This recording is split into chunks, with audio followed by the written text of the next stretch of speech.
This is a Hot Pie Media original. Hi, I'm Deb, and this is my podcast.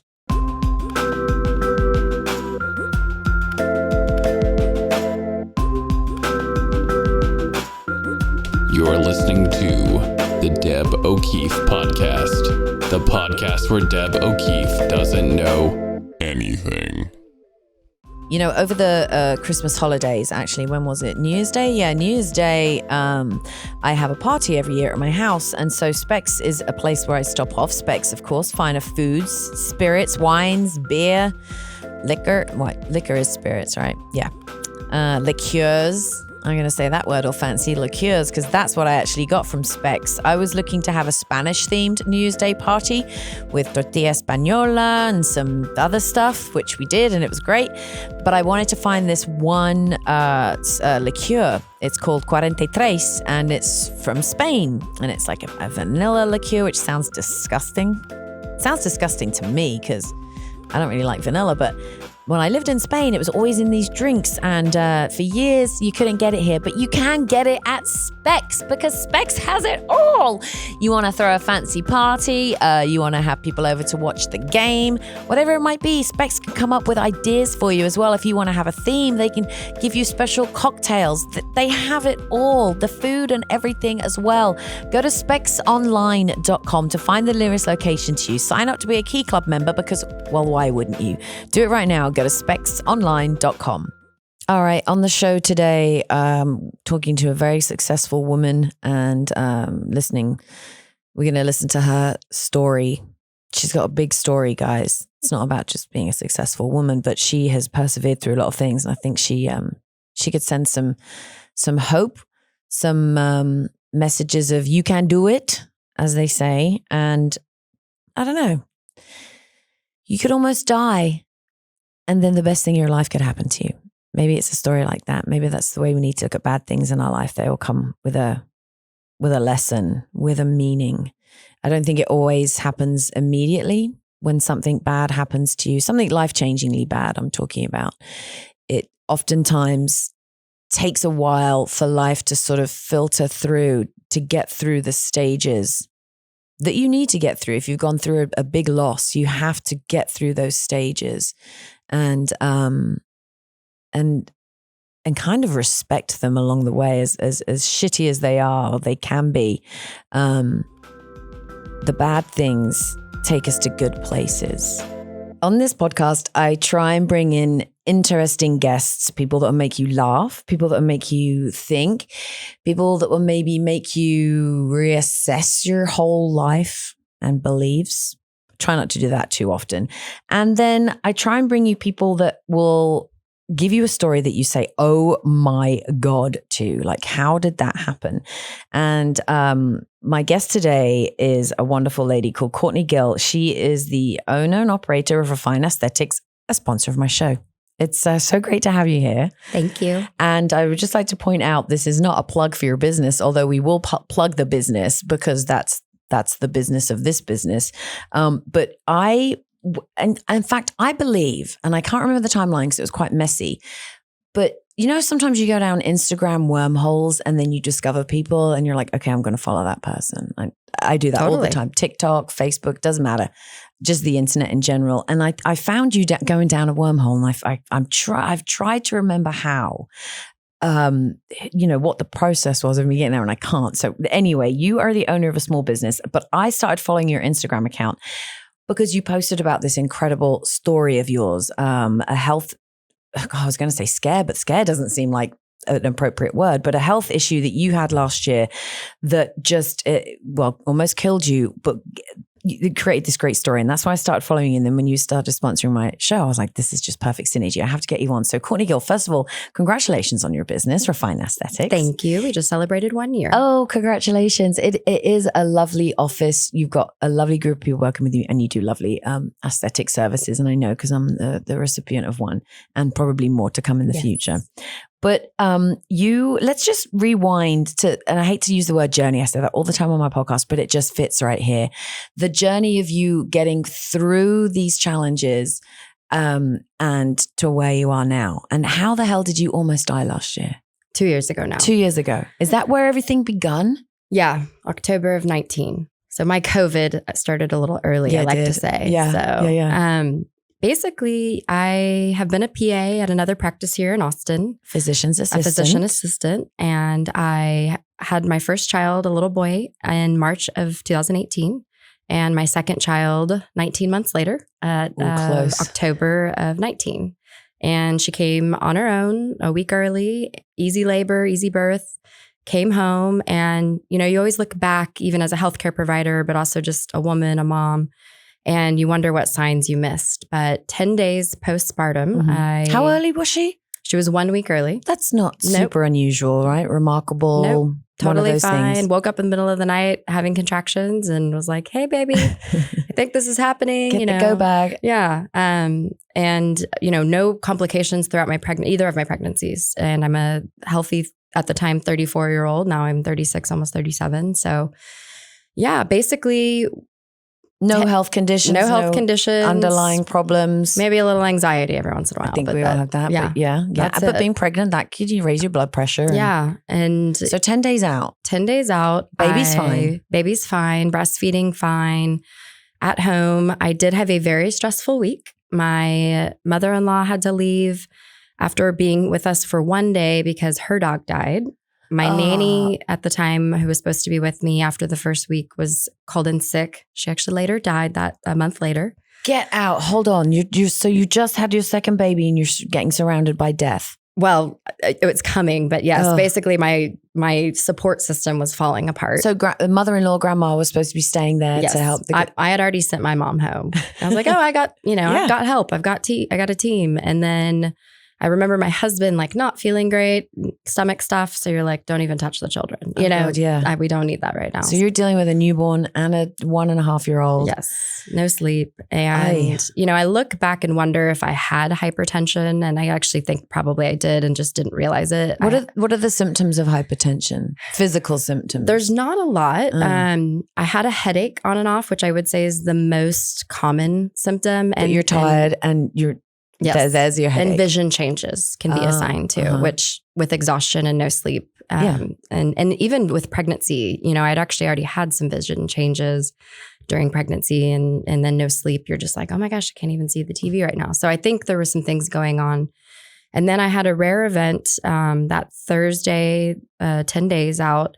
And I basically, all of a sudden, my friend was driving away and I felt this just terrible kind of, I don't even know, terrible feeling come over me. And I really felt like I almost had a frog in the throat, my throat feeling, where when you're upset and you can't, release the feeling. But you knew this isn't right. There's something not right here. Yes. So I knew that something was wrong. I personally thought maybe I was having a pulmonary embolism because I've known patients that have had that. I'd completely forgotten that you're practically a doctor. Yeah. I mean, very close to a doctor as a physician's assistant. So I would just think, oh my God, I'm falling apart. But you're still at the stage you can put the pieces together and think this symptom. Yeah. So I went inside. I called my husband and he was already in the neighborhood because I knew immediately that if he wasn't going to be home, I needed to call 911. Wow. So I got my children, called my mom. What'd you do with the kids? She was like, sit down on the floor, get both your children with you. Cause I didn't know if I was going to pass out. You can fall over. Oh my God. Yeah. Yeah. So yeah, that was scary. And my husband came home. And by the time we got, the newborn loaded and my son in the car and the baby diapers and everything, the sensation was kind of fading a little bit. And I was like, maybe that was a panic attack, no sleep, stress. Did you ever consider saying, let's unpack the car, I'm fine? Yeah. And my husband, I actually was like, I think I'm okay. I don't know what that was, but I think I'm okay. And he was like, no, you really scared me. So thank God. I just got goosebumps. That could have been really bad. Really bad. So we went to the minor ER by my house. I live in Westlake. And, they worked me up for everything. I got an IV put in. They did my blood work for a pulmonary embolism, a heart attack, chest x-ray, chest CT. They did everything. They really did everything. And ultimately they were like, something's going on with your heart. You have some fluid on your lungs. With pregnancy, sometimes changes in the volume of, your body can cause other issues. And so you need to follow up with someone, but you didn't have a heart attack and you didn't have a pulmonary embolism. So you can go home. But they said, just generally babies mess you up. So basically, your hormones are through the roof and rocks your body, literally. And so I went home the next day. Luckily, my mom, who's my guardian angel, really came back in town. And the next morning I was giving my daughter a little sponge bath. She was outside playing. And all of a sudden that sensation kind of flared in my throat and kind of not even chest, but like collarbone. And then I went and told her, I was like, I'm starting to feel it again, came inside and really, hold the baby. Yeah, really kind of had this attack almost where I had to sit down. I almost lost consciousness. I got nauseated. My mom said I turned completely white. And, really it was just like, what the hell is going on? How scary for your mom as well. Yes. And I'd already called my OB just to let her know that, hey, I went to the minor ER. I was just letting them send your, all my records to you, but just letting you know. And so I called, them back. That terrible sensation really lasted about another 10 to 15 minutes. And then after that, it still was not resolving. It was worse. And my jaw was burning. And I'm just a layperson, clearly. There weren't any symptoms that you could think to put together at this point. Were you just managing yourself? Yeah. I went and took 2 Xanax, a Fiorset, Excedrin, because I had a headache. At the time I took a hot shower but my OB was like, okay, we'll come in. And, immediately. So I was like, let me go shower. And when I was in the hot shower, that was the only time where I was like, this heat feels good. Am I having a heart attack? My God, let's just add another thing to it. But it was vasodilating me. So it felt What's that? like where your blood vessels actually kind of open because of the heat. The warmth. Okay. So that was the only thing that made me feel better. So then you're thinking, all right, what is that affecting? Yeah. I still was like, maybe this is a panic attack. I've never had a panic attack, but people have said, they're debilitating. Chest pain and, just with hormones and anxiety. So ended up going to my OB with my 10-day-old and my husband. And my blood pressure at the time was 210 over 100. Okay. What's normal? I would say 80 over. Mine's 120 over 70. Sorry. Mine is 90 over 60. Yes. It's so that's ridiculously low. Yeah. They always test it twice, but even though I tell them that's just where it is. And that's good. So, that's good. That's a good sign. So that's really pretty high. I can see that. Okay. Right. So stroke levels. So she's like, I think you're having preeclampsia, which essentially is high blood pressure and can happen actually postpartum after giving birth. Up to 6 weeks is kind of what it says in the book. And that's one of the ones I've heard of. Yes. I think because my sister-in-law had it, and so she had to be on bed rest. Is that right? Okay, right. Because you essentially are more prone for stroke and seizures. And so as soon as your blood pressure starts going up or they start seeing proteins in your urine, basically things in your body are happening that are pushing you to that limit. Yeah. That's dangerous for you and the baby. So I got admitted and got put on a regimen of magnesium and medications to lower my blood pressure. And then she reran my labs, just kind of doing it all over, and basically the next morning I woke up and I have someone in my bed or my hospital room saying, we're here to do an echo on your heart. And I was like, okay, still no one has really told me what's going on besides maybe high blood pressure. So but you got admitted for it. So you're again thinking, all right, this is pretty big. And if you've ever done anything for preeclampsia, any woman will tell you it's terrible. The medication they give you, I couldn't even hold my eyelids open. I had to be helped to go to the bathroom. How are women who've just had a baby supposed to take care of their baby if they have that? They can't. I know. They're just in hospital or they just... Oh, you're in the hospital. So it's just, it's a lot. It takes a village, right? Yeah. But at this point, they're not telling you it's preeclampsia. They're saying, we think maybe. Yeah. They're like, we think it's preeclampsia, but, now they're here for my heart. So, I start thinking, okay, what's going on? And even though I'm a healthcare provider, you're always a patient at the end of the day. Yeah, you're not thinking straight. You are, but you're not. So essentially my echo came back, which is kind of a sonogram where they take a picture of the way your heart pumps. And it was about half of what it needs to be. So it's going super slow. Well, my rate was okay, but my ejection fraction, which is the amount of blood that's actually being pumped by your ventricle. So normal is 55 to 75% of the blood is getting pumped out of your heart.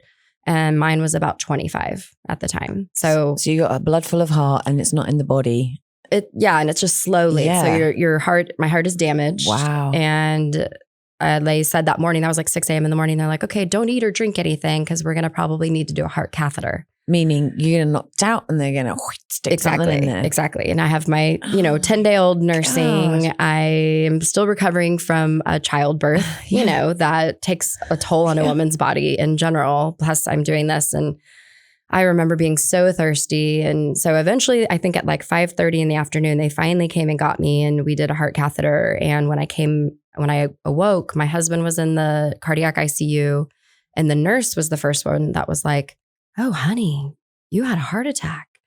And I was like, "What?"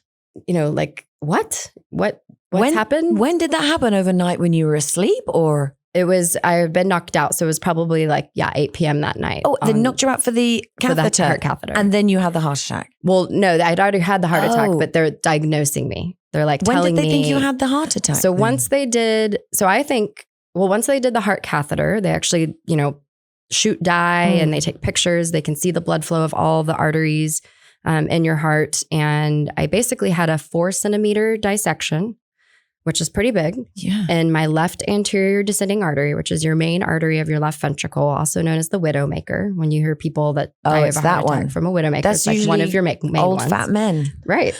On the golf course. Right. And I had a 4-centimeter dissection, and then a blood clot formed and narrowed the artery or occluded it by 90%. Oh my. So that's actually what caused the heart attack. Wow. Was the deprivation of oxygen. But how did that happen? Like what? So it's called, my diagnosis is called SCAD, spontaneous coronary artery dissection. Okay. And they're, SCAD. Spontaneous. So it's just literally out of the blue. Yeah. They don't know what causes it. There's actually a Mayo clinic that I have done a virtual visit with up in Rochester. And, it's a not well understood, not well studied. A lot of cardiologists don't even know about it, diagnosis. My cardiologist luckily had heard of it. Wow. And, has since presented me to clinical studies. I have met 2 other women in Austin that actually have experienced this. And one of them had so much cardiac damage, she actually had to get a heart transplant after her 4th child. Out. Do you remember a couple of weeks ago on the podcast, I was complaining about people who say www before a website address? Don't be that guy. But also, I just did it myself. I just went to the internet and typed in earlybirdcbd.com because that takes you there. Earlybirdcbd.com. Why would you go there, you say? Well, Early Bird makes full spectrum gummies. They are not only delicious in taste, but they've got not just the CBD, they've got the THC in there as well. Full spectrum, that's what it means. But it's really chill. Let me just say, this might not be for you heavy stoners out there. This Early Bird product is for you to chill out, to have a fun time with your friends and not feel really lit. And it's almost like it was invented for me. Years ago, I confessed, rather embarrassingly, for a 40-something-year-old woman that I just don't know how to smoke weed, all right? It's never made me feel good. I'm not against it. I totally think it should be legal. It's ridiculous that it isn't, especially medical marijuana. Let's get on that, Texas. But when I tried these Early Bird CBDs, and I went small, guys, I started a quarter, then a half, and I'm up to 3/4, and that's it. That's it for me. Just 3/4 helps me sleep at night, helps me relax. If I don't want to drink because I'm working out the next day, then I'll have an Early Bird CBD gummy with my friends. Go to earlybirdcbd.com/Deb. That gets you a huge discount on your first order, 20% off your first order. They have tinctures as well, guys, as well as other products. So go to earlybirdcbd.com/Deb. No www required. Is it just women that get this particular type after pregnancy? Is it? No. Basically, men and women can get it. It's more common in women, and it tends to be worse in women postpartum. So they think there's a hormonal component, and it's more common in people under 40, but it does occur in people over 40 as well. So it's a tear. And I guess they kind of delineate different categories for it depending upon where the actual tear occurs, how bad it is, how long it is, and then how much occlusion you have. So there's different categories for it, but it's scary. It's scary and it's super rare. It's not the type of thing you say, oh, I saw that on a film once and maybe I could think about those symptoms. And like you said, there were so many other things going on that seemed, well, that's because I'm tired. That's because I'm dehydrated. That's because I just had a baby. Yes. But I found this story the other day. It was crazy because I knew you were coming in here today, and I read this story, I think maybe Saturday. And it was this foundation set up in honor of this poor woman who had died after her second child. She had one of a heart attack, and it was the beginning symptoms were high blood pressure. And her family set up a foundation to raise money to get blood pressure monitor cuffs for postpartum women in this area in the hospital. And they'd given out over 100 and had actually, they thought 2 had saved 2 women's lives. Wow.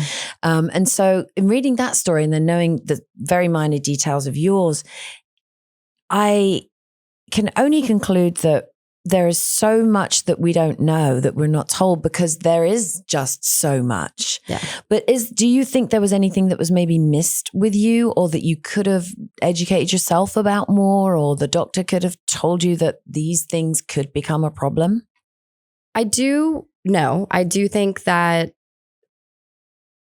I wish that I had paid more attention to myself. You know, you kind of have that self-guilt and that self-doubt of like, what did I miss? I had a headache on and off. My right posterior neck had been bothering me, and I don't know if that was a muscle thing. This is common though, when you said about the clavicle that you could almost feel the pressure there. Is that from the heart? That's from what was going on there. If you Google like women's heart attack symptoms, it's very different than men. So it's not that typical like left chest pressure with left arm pain. We're supposed to feel the arm thing, right? Yeah. So women tend to be like jaw, sternum, clavicle, can be your shoulder blade.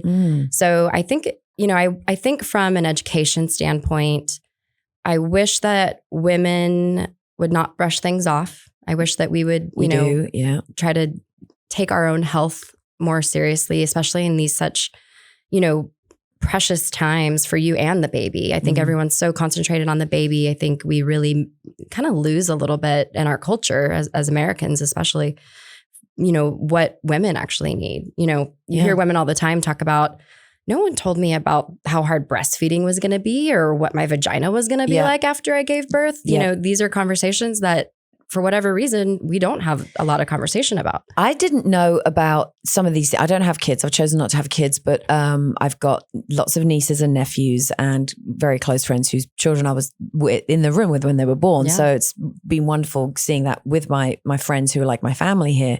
And I didn't know until one of my early friends couldn't breastfeed that was very common. That some people can, some people can't. Some babies can, some babies can't.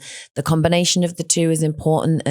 And she felt terribly guilty about it. She went and she tried, she persevered. She did 6 months. Her goal was to do 1.5 years, but she forced herself through 6 months out of guilt, and then ended up in therapy for a long time after that, because she resented it as well, because she was in so much physical pain from it. And I learned so much from her being so open with me, and I don't even have kids. So I felt like it was kind of an honor for her to share that story with me. But then that in turn enables me, when I have another friend who's like, I'm having a problem breastfeeding. It's like, you can then share those stories, and women do need to be honest about the stories and the nasty things and the honestly things. And men need to know too, because it's not your burden to bear solely. If you choose to have a child with a partner, you should both be aware of all of the nitty gritty. And I'm sorry, men, if you're freaked out, but the vagina's going to look different. That's, you put that thing in there. Yeah. You put that thing in there. Okay. And some people don't look different. And then some people do. And so you might enjoy it better than they ever. Boys need to have way more sex education about women and our bodies. And the things that we go through and normalize it. I've said it for years. Yeah. It's just blood, guys. We get a period, right? And I'm not frightened to talk about it on air. Men typically, especially ones I used to work with, are like, ew, gross, and talk about that. No, not ew, gross. You want to be with us, right? You're always chasing us down. That's the end result. If you want to have that, you're going to have to deal with some of the other stuff. Yeah. Because we do. And you're going to have to learn what women could go through, because maybe, no offense to your husband, but maybe he might have remembered that class in school that heart issues affect women differently. And let's just destigmatize having babies and having a woman's body, because you guys are getting to enjoy it and love it and have companionship with it. So you got to learn that there are tough times as well. Yeah. I just wish, I think too, because it was my second I just put so much on my plate. Like we had just moved and I've got this, I got it. I can do it all. We do that. And I do it all the time with everyday life and not kids that, no, I don't need help. I'm fine. Yeah. And I think those periods at least, and then just in general, like maybe we need to be better off or better at saying, oh, I do need help. Yeah. I do need assistance. Yeah. I was reading that some of the other cultures, I think it's like an Indonesian culture, the women for 1 month don't even like touch their feet to the ground postpartum. Are you listening? They're basically served and should be. pampered and, it's this cherished time. And so, I think that's unreasonable to request, but at least we could kind of, like you said, maybe have that for a few days, stay in bed, let me help you. So for as long as you possibly can, if you're and I didn't even have a C-section because I know a lot of women do, and that's very hard on the woman's body as well. But as natural childbirth is too, it's just taking one thing and putting it in, or making one thing and carrying it around in your body is going to forever change it, however it comes out. Yeah. I'm glad that, and obviously your professional background was helpful, probably. Yeah. Maybe you were at least considering these things and what it is and what it isn't. Oh no, I definitely didn't have a heart attack. Well, that was one, but there are so many people that obviously I wouldn't have known any, of those. I was just felt, well, I feel like shit. Right. That's there's another symptom. I did that myself actually earlier this year. I got really sick. I told you briefly the story, but I didn't go to hospital for 4 days and ended up in ICU and almost dying. And so I didn't ask anybody. I drove myself to hell, the ER, and I should have called an ambulance right there and then. But I'm like, I'm fine. Just, literally dying as I'm driving down Mopac. So you got to ask help sometimes. And I really believe that stories like this should go out to doctors as well, and not most specifically for people like you or I, but for women of color and women of underrepresented minorities whose voices rarely get listened to. Right. And especially in the underserved population, that the healthcare isn't as good, or if it is good, it's still, you're a person of color, you're being hysterical. Yep. And I know that African-American women are more likely for complications, during pregnancy, post-pregnancy, probably even death, statistically speaking. It is a higher rate, and it's a higher rate. Yeah. So that's definitely a discrepancy we should address. We all need to be talking about it. Just because I'm not ever going to become pregnant, but I'm a woman and I have women in my life, and I want to be aware of these things, even if just telling this story is going to help someone. But I guess, the bottom of the line is, thank God you're here. Your kids are fine. Your husband is fine. Your business is thriving. I know. Well, let's just talk about the business for a second, actually. Let's talk about it. I will say going through this experience has really inspired me to go off on my own and have the guts to say, you know what, I could die tomorrow, literally. And, what am I waiting for? What other ball needs to drop for me to do this? And so that's really been trying to be what I take most from this. Don't be afraid to live. Don't be afraid to take chances. Don't be afraid to fail, So that's really how I'm trying to live every day. So you took the idea of the career that you'd had as an aesthetic PA, and you said, I'm just going to do this myself. I don't need no damn bosses.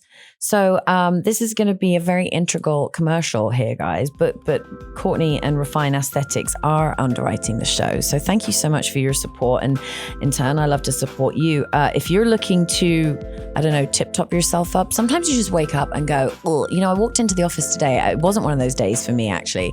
And one of our coworkers said, did you just get Botox? I know you've got Courtney in here today. And I said, no, I haven't had Botox, but I did have a BBL peel at your actual hands. A BBL and a laser, And it was, I was a poofy for a couple of days. I looked a bit marshmallowy, and then I had some discoloration from some... Your chest looks fabulous. Doesn't it look good? So, if you're having one of those days, maybe you just need a little pick-me-up. And Courtney and the team at Refine Aesthetics can take care of that for you. You mentioned my name, you'll get a discount on your service, of course. And it's refineaesthetics.com, right? Yes, ma'am. Refineaesthetics.com. Again, thanks for your support, Courtney. Yes. That was your commercial. It was very organic. I like it that way. It's much nicer. So you put everything into this business and you said, I'm going to do it myself. And correct me if I'm wrong, but you had worked at another company for 10 years? 9 years. Yeah. 9 years. And then when you got sick, they didn't even say, Courtney, are you okay? Here's some flowers. You coming back to work? Anything? Nothing? Nothing. And then COVID hit and we didn't get a lot. And, I just realized that I don't want to hold my breath for other people. Yeah. I feel like a lot of people, we spend a third of our life at our job and to almost die and and then make money. Well, and you made them a lot of that. money. That's a very strong opinion I have, is that you made money for somebody for so long and they didn't. I mean, not only did they not care about you personally, but it's almost like they didn't care about that either, because if they only cared about the money, then send me fake flowers. All right. That's fine. At least acknowledge I'm a human being in hospital. But clearly it wasn't that important to them. Yeah. So you made the right decision. You're out on your own. And again, the good thing that came out of you almost dying is you got this business. But this wasn't just it, though. Hang on, I'm going to get comfortable here. Let's just lean in. Your life seems made up, is what I used to get told a lot. I feel like I need a book. What on earth else So happened? That kind of was the beginning of it. October of 19. That was a shitty month in my life for another reason. That next month, my nanny, who had been working with us for the past year, called in sick and said, and quit. She was having some health issues and then died like a few weeks later, right before Christmas. She had been in the hospital for 4 to 5 weeks. What happened? She went septic and a little older. I think she had some other health complications like lupus that she hadn't told me about. And, just really sad because she was a really vibrant, she was 60, and vibrant and took care of my 19-month-old son. And to go through my own trauma of almost dying and then have that happen, like it really just— That's tragic. It hurt. Yeah. What else happened? Oh, when I was in the hospital, they found I had a 3-centimeter mass on my right parotid gland tumor because I had done a brain MRI to make sure I hadn't had a stroke. So I did a punch biopsy of that. Luckily, it came back benign, but I decided to remove that in July. And it's a facial surgery. So, risk of complications. Luckily, I didn't have any. You could have ended up like this. Yeah, basically a Bell's palsy like face. And then about a week prior to that, I split my face open, wake surfing for the first time in 6 years. Oh, well, that's your problem. You went wake. I know, right? No, I was trying to live my life. Wake surfing is my joy. It was fun. I love it. I was totally sober, no kids on the boat. Yes. So I kicked the board, fell, and then the board just popped me straight in the head. You got to come up like that, right? Yeah. Put your arms up, everyone. Yeah. Over your face. Come up like that. Yeah. And then. Damn it. Did you need stitches? I did. I called. Your face got messed up this year. Well, I can't even see it. But yeah. And then decided to start my own. I quit my job of 9 years. I was just like, this is too much. I need a break. That is a lot going on. Yeah. And, when I quit, my goal wasn't to start my own thing. I was thinking about it, but just wanted some time off to be with my family. And let's keep in mind, COVID had also hit. This is, March of 2020, COVID hit. So the world had been a crazy place when all of these things were happening. And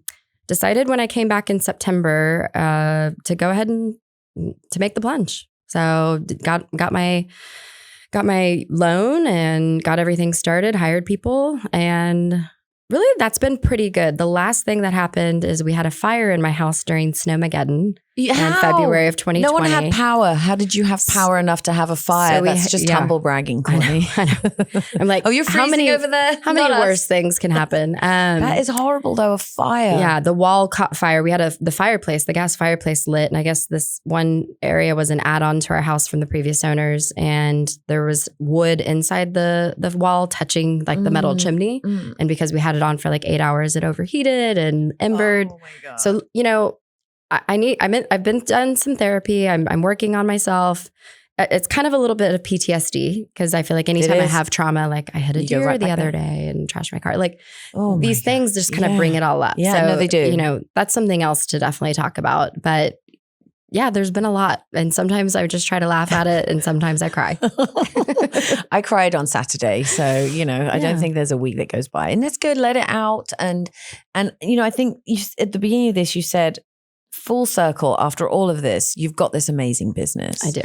That you're actually already too big for your space for. Is that correct? Possibly. We've explored other spaces and we're growing a lot. And I'm trying to learn how to run a business because I've never done that before. That was my next question because you're a year in and I wanted to say, how did you learn all this so quickly? But you believe you're still learning. You're still 100%. learning. Yeah. My husband is an entrepreneur and I really attribute a lot to him, because I think just hearing him talk about his businesses and how he structured things and leveraged things and different philosophies on business, that really kind of helped inspire me and have the guts to do this. And he's my sidekick. So he, I have a sounding board, but, I'm still winging it. I'm learning, I'm making mistakes. I'm, owning that. And I have a really fabulous team that, helps. Has been very gracious to me. They've worked really hard. They understand the mistakes they've made. They are in it because they want to be there. And that, I think patients see that too.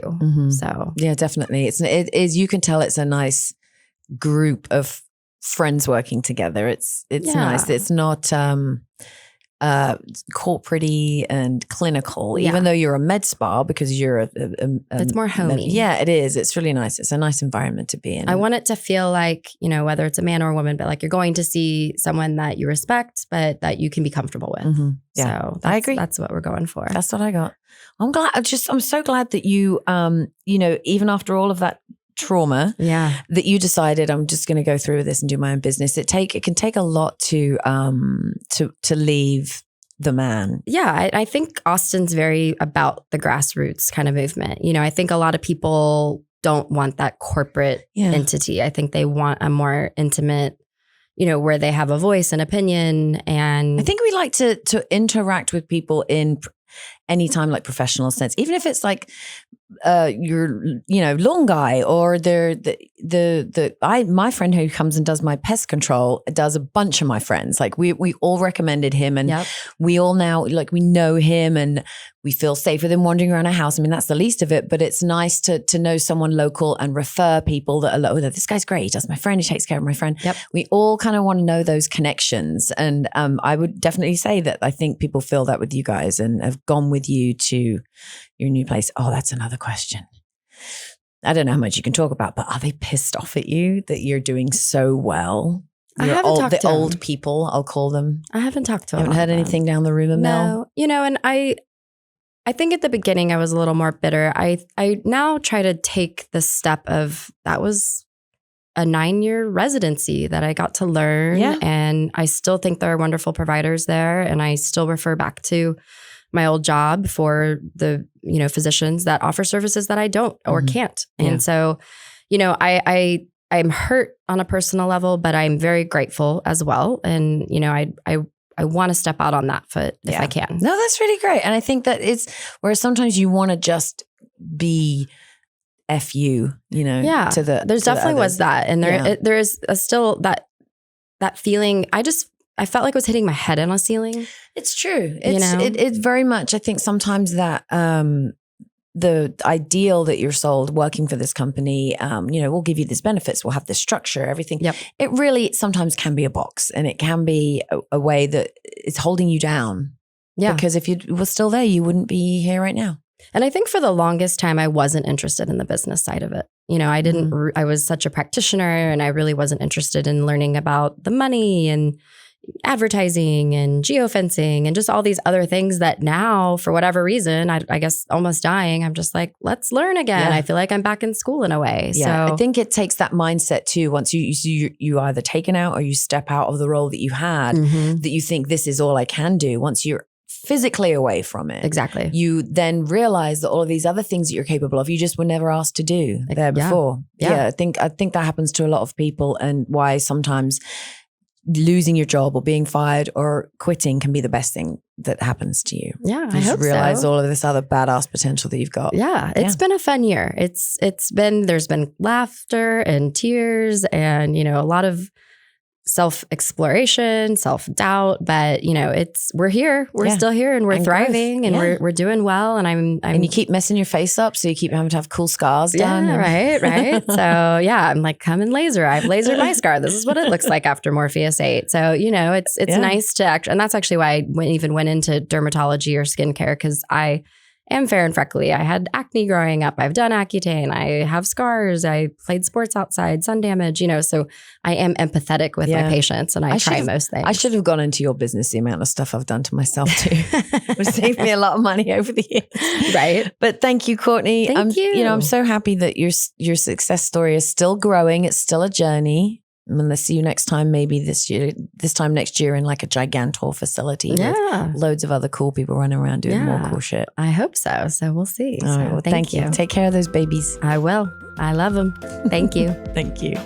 You know what's crazy? I just walked Courtney out of the studio to say goodbye and give her a hug and set up a time where we're going to have drinks because I think we're friends now, guys. She's really nice. And what a story. We actually, comparing almost death stories with somebody is really weird. It's, I think she's the first person I've spoken to that almost died recently too. So bizarre. Get at me if you want to tell me your death story. Oh, I'd love to know about it at Deb O'Keefe on social media. Yeah, I'd love to know about that. But you know, our dogs are our family members too. Courtney and I are both crazy about our pets. And she just told me outside as I was saying goodbye that her dog just got diagnosed with diabetes. That's so sad, and that he might have to get an insulin pump put on him. They're currently giving him 2 injections a day, and yeah, he might have to wear the pump all the time. How are you going to make a dog wear a pump? It's gonna try and eat that thing. Oh man, why do they have to get sick? Why do any of us have to get sick? It's bull. Anyway, big thank you to Courtney from Refine Aesthetics for telling us her story there. That was really inspiring.